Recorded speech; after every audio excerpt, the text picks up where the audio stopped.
You know, I've been sitting here on my porch for the last hour just watching people walk by. Young people mostly. Couples holding hands. Groups of friends laughing at something I'll never hear. And I'm thinking about something my grandson said to me last week. He asked, "Grandpa, don't you ever feel lonely?" And I didn't know how to answer him. Not because I don't feel it, I feel it every day, but because loneliness at 90 is different from what you probably think it is. It's not just missing people, it's something deeper. It's the weight of understanding what you had and realizing you let it slip away. My name is Frank. I'm 90 years old, and I'm here to tell you something that nobody wants to hear when they're your age, in their 30s, 40s, maybe 50s. I have virtually no friends left, not because I'm unlikable or bitter, not because something tragic happened to them all at once. No, it's because I spent 60 years not understanding the value of friendship, and by the time I figured it out, most of them were gone. The ones who are still alive, well, we're strangers now, and that's on me. Let me take you back. I was 30 years old, living in Boston, working as an accountant.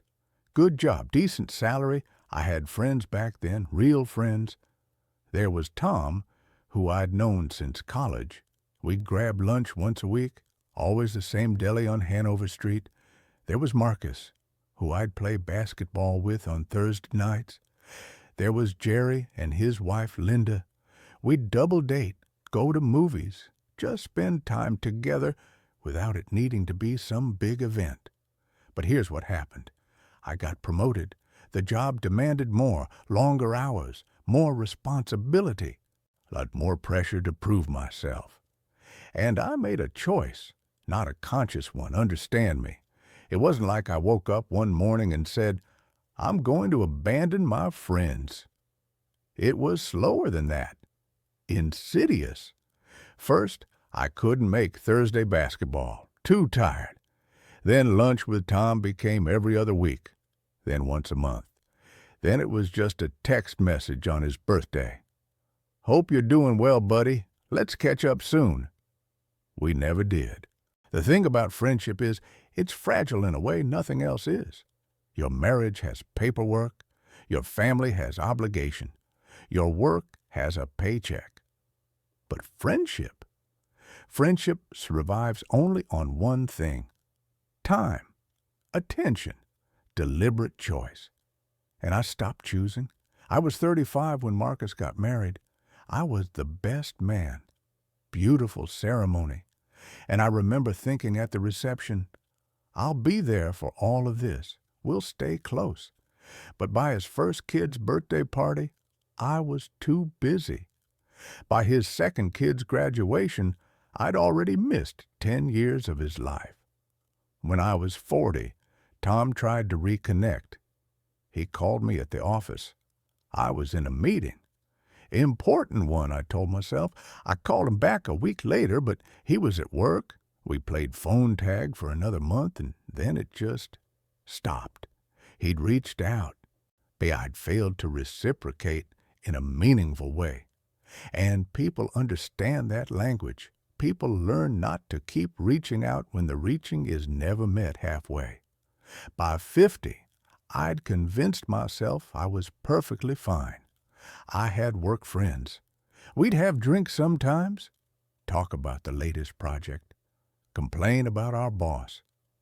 But I knew them the way you know people on a train. Proximity, not intimacy. Nobody knew me, not really. I was married, so I told myself that was enough. My wife, Patricia, she was wonderful. But here's something I didn't understand back then. Your spouse can't be your only source of human connection. It's too much weight for one relationship. Patricia needed friends too, friends of her own. And I became the guy who always had an excuse when she wanted to socialize. "I'm too tired. Work was brutal. Can we just stay in tonight?" So she built a life without me. She had her book club, her volunteer work, her friendships, and I was alone in a house that wasn't lonely enough to make me change. When Patricia died at 68, heart attack, sudden, devastating, I found myself completely unprepared for grief. Not because I hadn't loved her, I had, desperately, but because she was my only real connection to the world, and the world was suddenly very quiet. I was 60 years old, and it occurred to me that I didn't really have anyone to grieve with. The people from work sent flowers. My siblings called. But there was no one who just sat with me. No one who knew me well enough to understand what I'd lost. No one who called just to check in. That's when I started trying to rebuild. Better late than never, right? Wrong. That's what I want you to understand. This is the hard truth I wish someone had told me at 35. There are windows in life that don't stay open forever. The window for building real friendships closes, not all at once, gradually, and by the time you realize it's closing, it's already gone. I reached out to Tom. I apologized. I said I wanted to be better. He was kind about it. He always was. But you could feel it. The distance. 40 years of drifting doesn't get erased by a sincere conversation. We had lunch a few times. It was nice, but it wasn't the same. How could it be? I'd missed his career changes, the birth of his grandchildren, his divorce, his health scares. We were the same age, but we weren't walking through life together anymore. We were two people with a shared history and nothing else. Marcus, I reached out to him too. He didn't respond right away. I found out later that he was dealing with his own tragedy. His daughter had gotten sick. He needed his friends, the ones he'd actually maintained, and I was a ghost from his past. By the time we reconnected, he was grieving. I was sorry for his loss, but I wasn't there when he needed it. I hadn't earned the right to be. When I turned 70, I started volunteering. Thought maybe I could build new friendships, meaningful ones, and I did meet some nice people. But here's the thing about friendship at that age. Everyone's already locked into their circles. They have their people. They don't need more. They're cordial. They're kind. But they're not building something new with you. They're in maintenance mode with the friends they already have. I tried a few times to invite people to things. Let's get coffee. Want to grab lunch? Most of the time they were busy. And I understood because I'd been that person. I knew how it felt when someone tries to inject themselves into your life when you're not inviting them in. Desperate, awkward. By 80, I'd mostly given up. I lived alone. I had my routines. I'd walk to the coffee shop in the morning and sit alone. Or I'd come home and watch television. I'd call my kids on weekends. I'd see my grandkids maybe once a month if they weren't too busy. And I'd go to bed thinking about all the people I used to know. The really crushing part? Some of them are still alive. I know because I stalk them on Facebook. I see their lives. Jerry's still in Boston. He posts photos of his grandkids. He's got a whole group of them around him in every picture. Tom's in Florida. He's with the same group of friends he's had for 40 years. People he actually showed up for. People who showed up for him. I could reach out again. Maybe I will. But at 90, what do I have to offer? Nostalgia? The burden of a guilty past? I'm not fishing for sympathy here. This is just the reality. There's a reason older people talk so much about the past. It's the only place where they still have a life. I had a doctor visit last month. The physician assistant kept asking me all these questions about my social connections. Do you have a strong support system? Do you regularly spend time with friends? Do you feel socially isolated? I said, no, I'm fine. And she looked at me the way people look at someone they know is lying. because the isolation was written all over me. I could feel it on my face. The loneliness started affecting my health around 82. My blood pressure spiked, my immune system got weak. I'd catch every cold that came around. The doctor told me that isolation is as bad for you as smoking, as bad for you as being obese, as bad as not exercising. It's literally killing me, and I'm letting it. You want to know what the hardest part is? It's not being alone. I've gotten used to that. It's understanding that I did this to myself. There's nobody to blame. Not society, not bad luck, not circumstance. Me. I chose work over friendship. I chose achievement over connection. I chose comfort over effort. And now I see young people doing the same thing I did. Working late instead of calling their friends. Too busy for lunch. Too tired for hanging out. They're in their 30s thinking they have unlimited time. That they'll reconnect later, that people will just be around when they finally get their act together. They won't. People move. People die. People get hurt enough times that they stop reaching out. I've been to more funerals in the last decade than parties. And you know what kills me? Most of the eulogies don't talk about what the person accomplished. They talk about presence, about showing up, about making people feel valued, about the time they spent with others. Nobody's going to remember my promotion to senior partner. Nobody's going to care that I had a 401k. But the people I could have had lunch with, the conversations I could have had, the lives I could have been part of, those matter. Those are the things that actually meant something. Here's what I want to tell you, and I'm begging you to really listen because I don't have that much time left to try to undo this. Friendship is the most undervalued currency of human existence. You think it's frivolous, a nice to have, something you'll prioritize when you're more settled, when you're less busy, when you've achieved what you need to achieve. But that day never comes. And even if it does, the people you would have spent that time with will have moved on. They'll have built their lives without you, and you'll be left wondering what you did all this for. The success, it's not satisfying on your own. The money, you can't take it anywhere, and there's nobody to spend it with anyway. Friendship requires something that seems impossible when you're busy.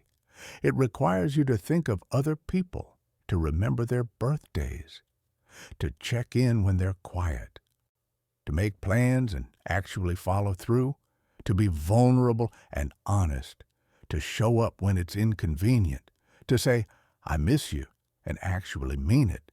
I didn't do any of that, and now I'm 90, and I'm paying the price. The real tragedy isn't that I have no friends. It's that I had friends, and I didn't know their value until they were gone. Tom died 2 years ago. Heart attack. Just like that. Gone.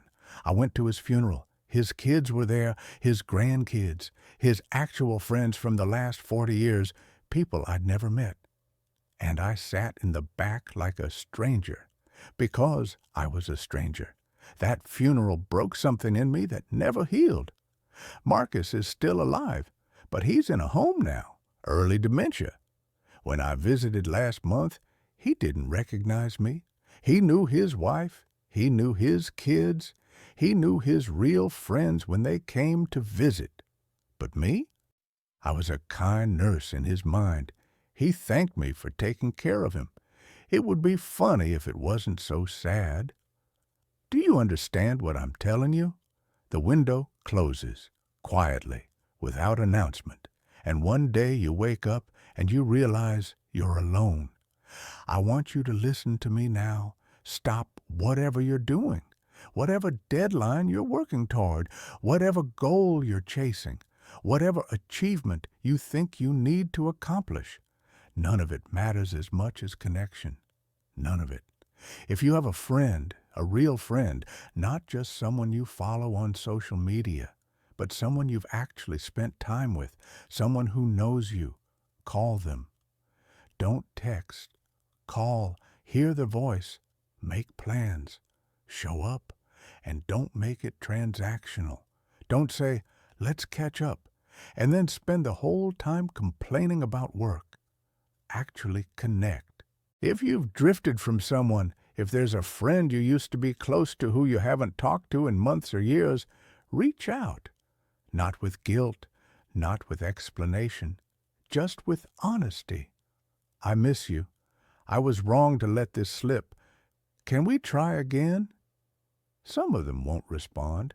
People have limits. You can only reach out so many times before it gets pathetic, but some of them might. Some of them might be sitting alone too, wondering if anyone remembers them. Build friendships now when you still have time. Make it a non-negotiable part of your life, like exercise, like eating, like sleeping. Make friendship a priority and protect it, because I'm telling you, from the other side of this life, on the other side of 90 years, with nobody sitting beside me, it matters more than anything. The hardest thing I've learned is that life doesn't give you a second chance at friendship. You get one shot, and it's happening right now. In your 30s, 40s, 50s, this is the window, not later, not when you retire, not when things calm down. Now, I don't have many years left. I wake up every morning, and I don't know if it's going to be the last one, and you know what I think about? Not my career, not my achievements.